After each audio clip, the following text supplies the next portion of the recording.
Fala, meus amigos, minhas amigas, estamos juntos para mais um vídeo. Se inscreve no canal se você não for inscrito, deixa o seu like, não se esqueça, hein, vai comprar materiais esportivos, dê uma passadinha na Centauro, usa o cupom DONAT, DONAT, 10% de desconto para você, meu querido. Então, bora lá. Meus amigos, semana sem jogo, vocês estão ligados como é que é, né? Sai muita notícia, muito burburinho. Temos alguns aí para conversar a respeito de jogadores que devam sair aí do Palmeiras, ou pelo menos receber propostas. Mas eu quero falar primeiro dos burburinhos, só pra gente passar rapidamente, mas depois falar sobre o que tem já de muito concreto e que pode acontecer aí de fato nos próximos dias. O primeiro ponto é que parece aí, né, tem surgido o burburinho de que a Lazio tem interesse no Gabriel Menino e acena fazer uma proposta aí de 12 milhões de euros pelo jogador. Não sei, cara, não sei, de verdade. Eu já falei aqui algumas vezes, cara, o Gabriel Menino é um jogador que me irrita porque muitas vezes ele pensa que é o Zidane. Mas eu acho que às vezes a gente pega no pé dele de uma maneira um pouco mais além do necessário, sabe? Porque eu acho que, dadas as devidas circunstâncias, ele ainda é um pouco útil, sabe? De verdade, assim, eu acho que o Gabriel Menino ele pode ter a sua utilidade dentro do elenco. É um jogador que já nos ajudou bastante, né? Independente de qualquer coisa, se o Palmeiras for vendê-lo de fato, eu não vou ficar chateado, claro que não. É questão só de pensar mesmo, e acho que muitos torcedores vão concordar com essa venda. No fim das contas, até eu acho que eu concordo, né? Talvez até por conta de um fim de ciclo. Mas um jogador que já foi útil, que já ajudou bastante, que eu acho que ainda poderia ajudar, desde que entrasse mais vezes fazendo simples, jogando simples, né? Não inventando moda, achando que é o Zidane. Mas enfim, eu acho que, diferente de outros que estão aí no elenco, foi um cara que nos ajudou, ouve muitas críticas e não é um cara que fica aí de mimimi, né? Pelo menos isso, né? Pelo menos é um cara que não tem esse perfil. E uma outra, um outro burburinho, outro buchicho aí, estão falando do Veiga, né? Que deve receber sondagens da Europa. Inclusive eu vi uma postagem até falando do próprio Alex, né? Que tenta levar ele lá pro Fenerbahçe. Não sei, cara. Como eu falei, é tudo no campo das ideias. Eu acho essas notícias um pouco mirabolantes aí demais. Veiga no Fenerbahçe, Gabriel Menino na Lazio. Mas enfim, esses são os burburinhos. Eu não vou ficar aqui dizendo se são reais ou não, eu não tenho como dizer isso, só se for falar se eu concordo ou não. O Veiga eu seguraria, tá? Apesar de eu achar que o Veiga tá numa fase horrorosa e merece um banquinho, sim, só o Abel não enxerga isso, eu não queimaria ainda o Veiga não, pelo menos não nessa temporada. Eu acho que recuperar o jogador pro segundo semestre para jogar ao lado de Dudu e Felipe Anderson pode sim dar muito certo, né? Até porque ele não vai ficar sozinho com a obrigatoriedade de ser o articulador do time. Tendo o Dudu e tendo o Felipe Anderson, essa responsabilidade que antes era de um, se divide em dois. E dois jogadores que são, vou falar bonito, hein? Playmakers, criadores de jogada. E são criadores de jogada, são articuladores, são caras que constroem jogo, que constroem oportunidades. Aí não, o Dudu pelas beiradas, a gente sabe da utilidade que ele tem, da importância que ele tem. E o Felipe Anderson também jogando aberto, mas conduzindo por dentro. De repente pode até editar aquela dupla Scarpa e Veiga, que foi o que a gente teve de melhor aí de futebol apresentado desde que o Abel chegou, né? Então eu não venderia o Veiga. O Gabriel Menino eu acho que por esses valores venderia sim, apesar de achá-lo ainda relativamente útil em algumas circunstâncias, tá? Mas se fala também na venda de Richard Rios, né? Aí já começa um negócio muito mirabolante.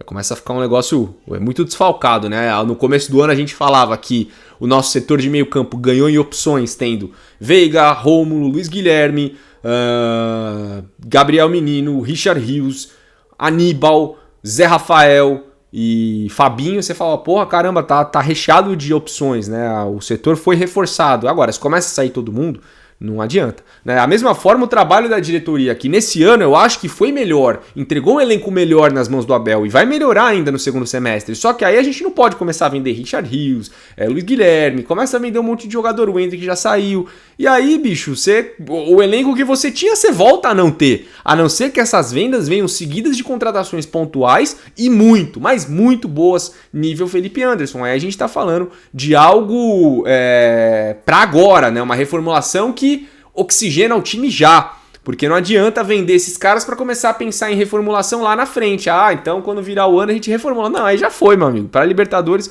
a gente precisa dar um up nesse time. Esse up pode ser a chegada do Felipe Anderson, pode ser a volta do Dudu, mas também pode ser contratações, principalmente aí, quem sabe de um camisa 9, né, um camisa 9 de respeito. Já tá claro, né, pra todo mundo que o Rony não é esse cara, e o Flaco, apesar de ter a sequência interrompida, e hoje ser o meu preferido, eu daria aí a sequência pro Flaco seguir jogando no ataque do Palmeiras, que como eu falei, vai melhorar a articulação, não tem como não melhorar, e a partir do momento que essa bola passar mais na área, ele pode ser mais útil, né? Então, o Flaco é o meu preferido, mas é claro, não é o centroavante dos sonhos de ninguém. Nenhum palmeirense, talvez, né? Não vou falar nenhum, mas acho que a grande maioria não se dá por satisfeito de falar, porra, o Flaco é o cara que a gente precisa. Não é, a gente sabe que um outro centroavante de nome, um cara que chegaria com esse impacto parecido com o do Felipe Anderson seria fundamental pra gente entender a reformulação de uma maneira um pouco mais profunda e positiva, né? Mas agora, a venda que tá para ser concretizada, e talvez tenha sido o último jogo desse jogador, agora contra o Criciúma, é a do Luiz Guilherme, né? E a venda do Luiz Guilherme, o que a gente tem de momento pelo West Ham, né? Seriam 23 milhões de euros fixos, o que daria 131 milhões de reais, mais 7 milhões de euros por objetivos, né? Daria um valor global aí de 30 milhões de euros, sendo 171 milhões de reais que entraria nos cofres do Palmeiras, né?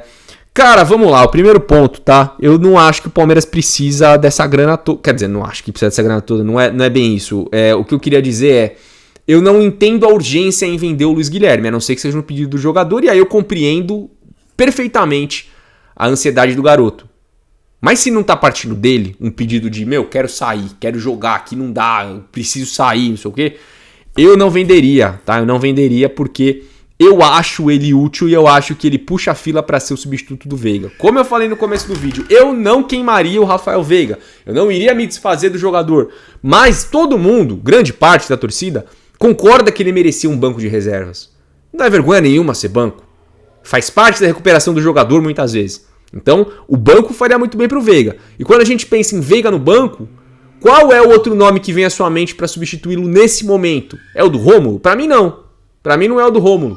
Apesar de ter gostado do pouco que eu vi do jogador, mesmo tendo entrado em jogos muitas vezes ruins do Palmeiras e tendo jogado na ponta, conseguiu se destacar. Mas eu acho que, falando em meritocracia e a tão dita fila do elenco, eu acho que o Luiz Guilherme puxa essa fila. Porque já tá no elenco há mais tempo e assim como o Rômulo também joga fora de posição e quando entra consegue achar boas jogadas. É cruzamento de escanteio que vira gol, é cruzamento pra área que sai gol, é jogada pela linha de fundo que gera falta. Então assim, mesmo não jogando na posição dele, é um jogador que consegue se destacar, que consegue fazer coisas boas em pouco tempo. Então pra mim ele seria o meu meio-campista hoje. Eu colocaria o Luiz Guilherme pra jogar. Então eu faria isso por conta da preferência por ter o Luiz Guilherme no elenco, eu não o venderia. Por quê, cara? O Palmeiras acabou de levantar uma puta grana com o Endrick, né? Ainda vai entrar mais dinheiro quando ele começar a cumprir metas ali dentro do Real Madrid também. E a venda do Estevão vai se concretizar aí em breve pro Chelsea, né? Tudo indica que sim. Então você já tem uma puta grana com a venda desses jogadores. Você teve uma puta grana com a venda do Arthur. Outros jogadores podem sair do elenco ainda, que não a molecada da base. Então, dinheiro eu acho que não é o problema nesse momento. A dívida da Crefisa acenou com mais uma queda e ao final desse ano deve ser concluída, então deve ser quitada. Então, assim, cara, eu acho que o Palmeiras ficaria desfalcado com o Luiz Guilherme. Eu acho que a gente perderia uma peça importante, uma alternativa importante pro elenco sem esse jogador. Então, por conta de tudo isso, por conta desse cenário, eu não venderia. E até pensando em valores, cara, eu não sei se 171 milhões, como o valor global, né, se ele bater todas as metas, é uma venda razoável para esse jogador. É claro que a gente não pode esperar que ele chegue no mesmo patamar de Endrick ou de Estevão. Isso não, a gente está falando de uma outra realidade. Mas de repente, se esses 30 milhões globais se tornassem os 30 fixos, né, os 171, garantido para o Palmeiras. E aí as metas você poderia ganhar aí mais cerca de 7 ou 10 milhões de reais, totalizando uma venda aí de 200 e poucos milhões. Eu acho que seria mais condizente também com o potencial do moleque, porque muito se fala em Endrick, Estevão, mas se esquece também que o Luiz Guilherme participou de toda essa jornada, esteve ao lado dos jogadores aí também, em todas as glórias na categoria de base, né? E no time principal não vem recebendo oportunidades, na minha opinião, por teimosia do treinador, porque se quando ele entra bem,